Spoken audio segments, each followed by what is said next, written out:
Bom dia! Vamos tomar um cafezinho? Cappuccino feito em casa, uma delícia. Queridos, está em evidência alguns vídeos, né, alguns cortes de uma mensagem, de uma pregação, de uma missionária, evangelista, pregadora. Estou tentando aqui lembrar o nome, mas acho que o nome dela não é tão importante, mas as coisas que ela andou ministrando, creio eu, num grande congresso de irmãs do ciclo de oração. Eu presumo que seja um congresso pelas vestimentas, né, pelo modo operante dos trabalhos, que normalmente é assim, né? As vestimentas, aquelas coisas tudo, ela pregando, ela tem uma boa pregação, ela tem uma palavra forte, um timbre de voz muito forte. E ela sabe usar bem as palavras e concordo com muitas coisas que ela ministrou. Não estou aqui falando contra a pregação, mas aqui estou falando contra o momento. Porque, de uma certa forma, parece que o Congresso perdeu totalmente o sentido do que eram os congressos de antigamente, né? Eu sou de um tempo que as irmãs se preparavam num congresso de que forma? Oração na madrugada, 5 horas da manhã, já estavam orando no ciclo de oração, jejuando, buscando a presença de Deus para ganhar almas. Elas faziam evangelismos em massa, você entende? E você convidava o pregador não para exortar a igreja, ou exortar obreiros, ou exortar membros da igreja.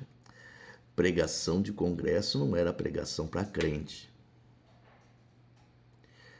Pregação para crente, antigamente, nas Assembleias de Deus, em igrejas mais, como eu posso dizer, conservadoras, pregação para crente, a gente fazia em culto de crente. Como que era culto de crente nas Assembleias de Deus? Culto de oração, portas fechadas, culto de ensino, portas fechadas, escola bíblica dominical, porta semi-fechada, né? Porque tinham aqueles que iam receber lições específicas e os novos convertidos que iam receber lições específicas. Nós tínhamos, como eu posso dizer, um cuidado para não causar um escândalo desnecessário ou causar um impacto negativo desnecessário. Por quê? Porque primeiro você ganha a alma, depois você ensina o caminho. Você não vomita toda a história da formação, da transformação, né? Da ressignificação de uma só vez. Porque a pessoa ela não vai suportar essa verdade ou vai escandalizar o evangelho. E o que é escandalizar o evangelho? É não querer participar do evangelho por conta dos problemas que existem, que sempre existiram e que sempre vão existir. A igreja é formada por homens que são pecadores, que precisam de Cristo para transformá-los. Então vamos entender o contexto que vive a igreja hoje. A igreja hoje, praticamente todos estão com as portas abertas, pregando muitas das vezes a religiosidade de forma conveniente aos seus líderes, e os membros, né, estão cada vez mais dependentes de lideranças, dependentes da oração dos outros, e não estão dependentes da oração, da sua própria oração, da sua convicção e fé em Cristo. A religião, ela, em vez de religar, porque o significado da religião seria religar o homem a Deus, a religião, na verdade, agora está gerando pessoas religiosas, mas não pessoas ligadas a Deus. E isso é um problema. 1 Timóteo, capítulo 1, vamos ler o versículo 2, apenas o 2, que é uma saudação de Paulo a Timóteo. Timóteo, meu verdadeiro filho na fé, graça, misericórdia e paz da parte de Jesus Cristo, nosso Senhor. 3 coisas eu desejo a você. Me lembro de Paulo Lucas Sacramento ministrando essa palavra por 1h30. Foi uma coisa extraordinária. É lógico, eu não vou discorrer isso.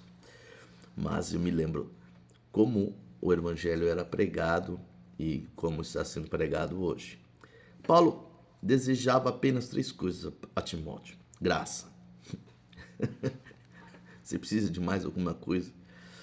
Misericórdia e paz. Essa é a essência da pessoa que precisa de Cristo. Essa é a essência da pessoa que tem Cristo e deseja que a pessoa precise de Cristo. Agora, 2 Timóteo, versículo 1. Aliás, 1 Timóteo, capítulo 1, versículo 1. Perdão, estou confundindo. 1 Timóteo, capítulo 2, versículo 1. Corrigindo. Admoesto-te, pois, antes de tudo, que façam súplicas, orações, intercessões e ações de graças por todos os homens, pelos reis e por todos os que estão em eminência, para que tenhamos uma vida quieta e sossegada em toda piedade e honestidade, porque isto é bom e agradável diante de Deus, nosso Salvador, que quer que todos os homens sejam salvos e venham ao conhecimento da verdade. Porque há um só Deus e um só mediador entre Deus e os homens, Jesus Cristo, homem, o qual se deu a si mesmo em preço de redenção por todos, para servir de testemunho a seu tempo, para o que foi constituído pregador e apóstolo, para o que fui constituído pregador e apóstolo, digo a verdade em Cristo, não minto, e doutor dos gentios na fé e na verdade. Quero, pois, que os homens orem em todo lugar, levantando mãos santas, sem ira e nem contenda. Do mesmo modo, as mulheres se ataviem com trajes honestos, com pudor, modéstia, não com tranças, ou com ouro, ou pérolas, ou vestidos preciosos, mas como convém as mulheres que fazem profissão de servir a Deus com boas obras. A mulher aprenda em silêncio, com toda a sujeição. Não permito, porém, que a mulher ensine, nem use de autoridade sobre o marido, mas esteja em silêncio. Porque primeiro foi formado Adão, depois Eva. Adão não foi enganado, mas a mulher, sendo enganada, caiu em transgressão. Salvar-se-á, porém, dando à luz filhos, se permanecer com sobriedade na fé, no amor e na santificação. Pancada, né? Falando de pregadora e de repente vem uma mensagem como essa. A mulher aprende em silêncio com toda sujeição. Não permito, porém, que a mulher ensine, nem use de autoridade sobre o marido. Nem que use de autoridade sobre o marido, mas esteja em silêncio. É complexo, porque nós tínhamos grandes mulheres que foram importantes na história. como Débora, que foi profetisa, e outras. Essa, porém, não é uma questão de ter ou não ter autoridade, de ser ou não ser pregadora, missionária ou evangelista, se pode ou não pode.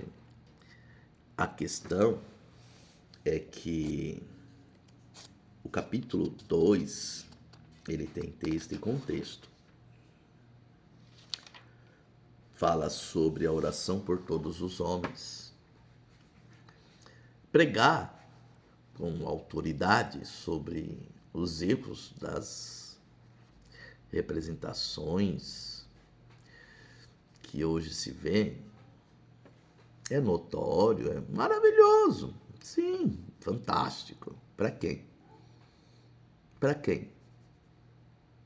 Para quem é importante você expor a hipocrisia que hoje se vê? Ah, mas Jesus pregava, Jesus derrubou os cambistas, derrubou os vendedores que estavam no templo, Jesus falou contra os fariseus. Jesus. E você quem? Jesus, sim. Você é quem? Ah, mas João Batista, ele profetizou e perdeu a cabeça. João Batista. E você quem? Quem eu sou para falar dos pastores, dos pregadores? Eu não sou ninguém. Eu não sou ninguém. Eu sou apenas uma pessoa que viu em Jesus a salvação. Mas continuo falho, continuo pecador, né? Não tenho temor a Deus e acredito que sou uma obra em andamento. Acredito que cada dia Jesus ele venha agindo, me aperfeiçoando, mesmo na minha ignorância, mesmo na minha falta de sensatez em muitos momentos. Talvez esse seja um momento de insensatez, falar de uma pregação ou de uma pregadora. Mas a verdade é que qual o sentido disso? Você fazer um congresso para falar mal do pastor? Qual o sentido disso? Você fazer um congresso para pregar para crente? Qual o sentido disso? Ficar em Jerusalém até que do alto sejais revestidos de poder. Estavam lá dentro do cenáculo, orando, buscando a presença de Deus, até que de repente veio um vento impetuoso, encheram todos eles foram cheios do Espírito Santo, falaram línguas repartidas como fogo. As pessoas que estavam lá fora falaram assim: meu Deus, o que está acontecendo? Aí vem uma pessoa que era um pescador bruto, ignorante, cortador de orelha dos outros, você entendeu? Que não se dava bem com Mateus porque ele era coletor de impostos, briguento, você está entendendo? Aí, ele que recebeu o Espírito Santo, ele vai lá fora e fala: ó, eu sei que eu te entendi que vocês não estão entendendo nada. Vocês não estão entendendo nada. Eu vou tentar explicar para vocês o que está acontecendo aqui. E 3.000 almas aceitaram Jesus. Quantas almas aceitaram Jesus nesse congresso? Quantas almas aceitaram Jesus no meio dessa gritaria toda aí? Fala para mim, por favor. Se vocês falarem para mim que nesse congresso mais de 3.000 almas aceitou Jesus, a pregação dela foi top demais. Agora, se não teve no mínimo 3.000 almas aí, meu filho, foi só pregação para crente. E vocês estão expondo a igreja ao ridículo. Não cabe aqueles que não são julgar aqueles que são. Vocês só estão dando mais motivos para Satanás bater palma, meu amigo. Ah, mas estão fazendo a igreja de herança. Estão. Ah, estão fazendo então. E aí? Você vai fazer o quê? Você vai fazer o quê? Paulo fala assim, ó. Admoesto-te, pois, antes de tudo, que façam súplicas, orações, intercessões e ações de graça por todos os homens. Até por esses que você está dizendo aí que são. E isso é difícil de passar aqui, ó. Porque eu sei o que é injustiça, eu sei o que é ver esse tipo de coisa e você tem que engolir isso. Não porque você quer engolir, porque a vontade é de ser João Batista, profetizar, nem que a cabeça seja cortada. Só que Paulo fala assim, graça, misericórdia e paz. Por que você está querendo arrumar confusão?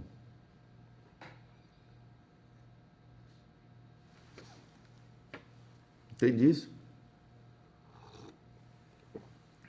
Esses pregadores entram nessas igrejas grandes aí que não foram eles que criaram.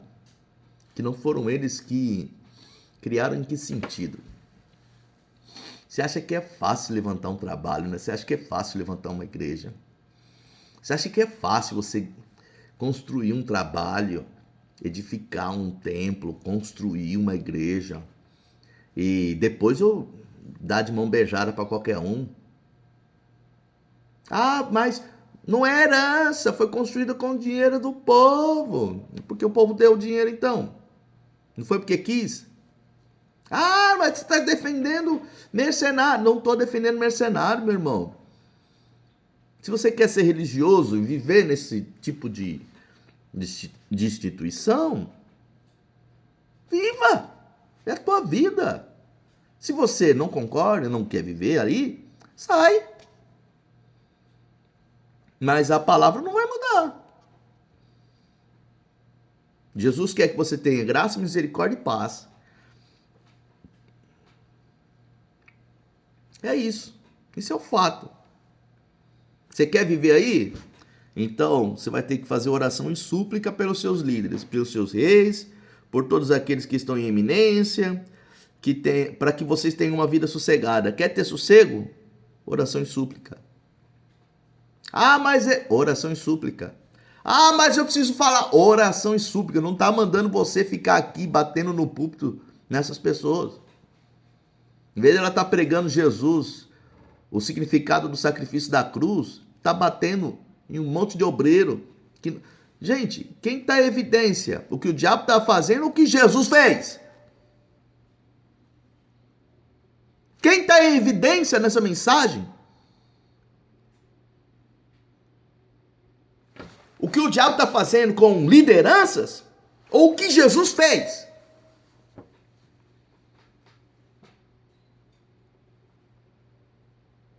Não foram esses pastores que ganharam as nossas almas para Cristo? E por que eles estão em evidência na mensagem? O que importa o erro deles? O que importa é o sacrifício perfeito por eles. Mesmo que, nesse momento, eles não reconheçam o sacrifício. Quem é você para julgar esses pastores? Vamos lavar a roupa suja no altar agora?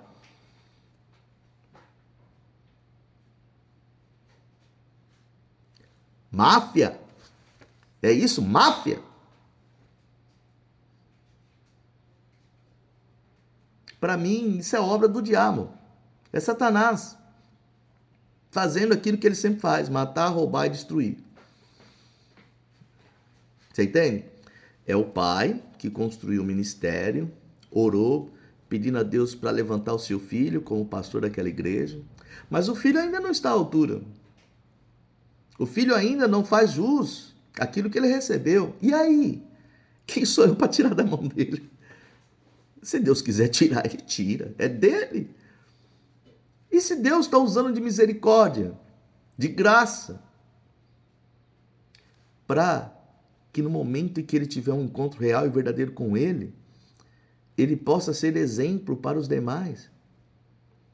E quem sou eu para julgar, cara? Eu me revolto com muitas coisas erradas. Também, eu sou humano. Mas num congresso tão grande,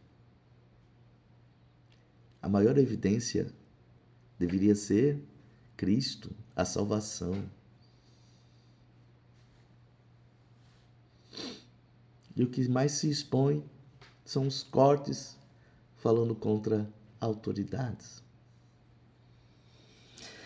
Ai, quão importantes são os escândalos dos pastores. Mais do que o escândalo da cruz. Caramba, hein? Esse é o evangelho que nós pregamos hoje.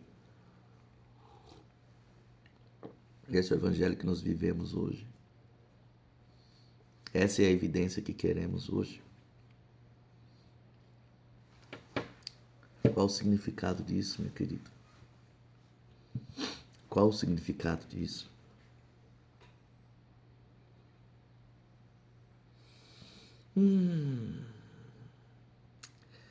A gente bate em todos os nossos governantes, falamos e amaldiçoamos.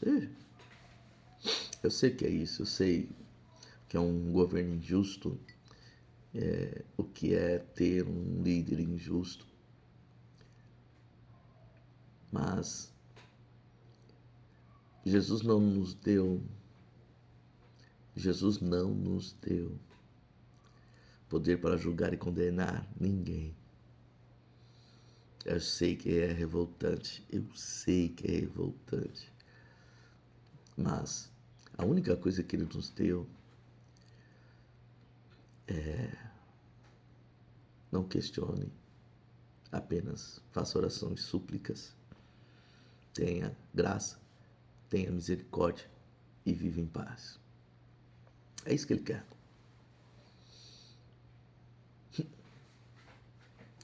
As pessoas se esquecem do versículo que diz: minha vingança. As pessoas se esquecem de que Jesus disse que Ele é que separa o joio do trigo, Ele que separa os peixes da rede, é Ele que é o bom pastor, que dá vida pelas suas ovelhas. A religião vai te decepcionar. Os governantes, os líderes, prefeito, vereador, governador, presidente, deputados, juízes, vão te decepcionar. Porque são homens. E como homens, são falhos. Mas tem um que é perfeito em tudo, que se chama Jesus, que deu a sua vida na cruz, escândalo para os judeus, né? Para nos salvar.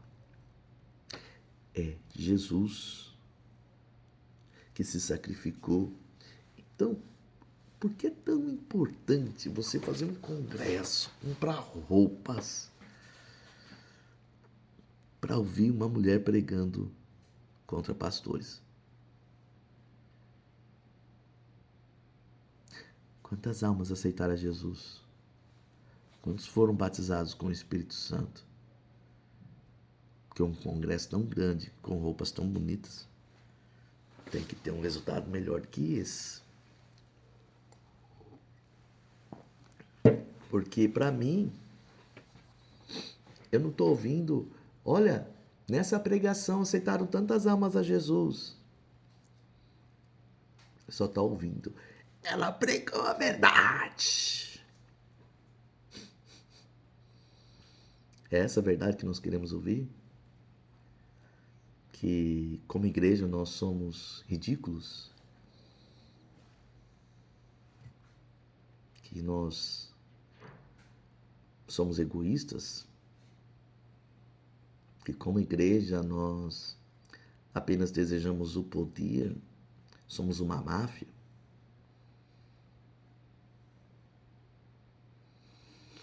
Ah, volta logo, Jesus, porque do jeito que a coisa tá, a tendência é piorar. Nós não nos unimos, mas atacamos uns aos outros.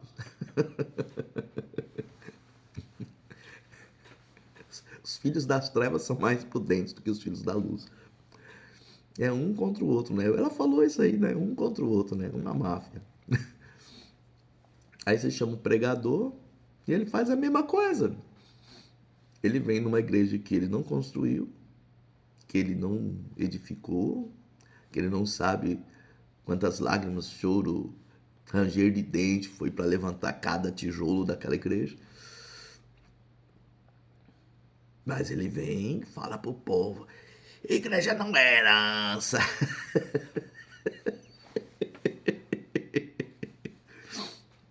Ai, meu Deus. Esse é aquele cara que construiu, orou a vida inteira pedindo: Deus, levanta o meu filho para que ele possa assumir esse trabalho. Será que vale a pena desprezar essa oração? Porque hoje ele ainda não está honrando o que ele recebeu. Será que ele não vai honrar? Eu sei, pela palavra a gente vê lá os filhos de Eli, o que eles fizeram. Meu, é top. Eu entendo, eu te entendo. É difícil. Mas quem pode agir, quem pode fazer alguma coisa é Deus. Então a gente tem que esperar o tempo de Deus e fazer o que Deus espera da gente. O que é? Oração e súplica. Graça, misericórdia e paz. Entende isso? Eu não saio daqui para arrebentar com uma pessoa ou com pessoas num congresso. E eu falo isso porque hoje eu tenho uma mentalidade diferente, sabe? Eu consigo enxergar essas coisas de uma forma diferente, de maturidade diferente. Marco Feliciano já pregou assim, arrebentou tanta gente em cima de púlpito. Quem mais? A Lana Roder já fez isso. Agora tem essa pregadora. Muitos pregadores cresceram batendo nos outros. E o fim de muitos desses aí não foi muito bom, não. Cresceram batendo e depois. Eu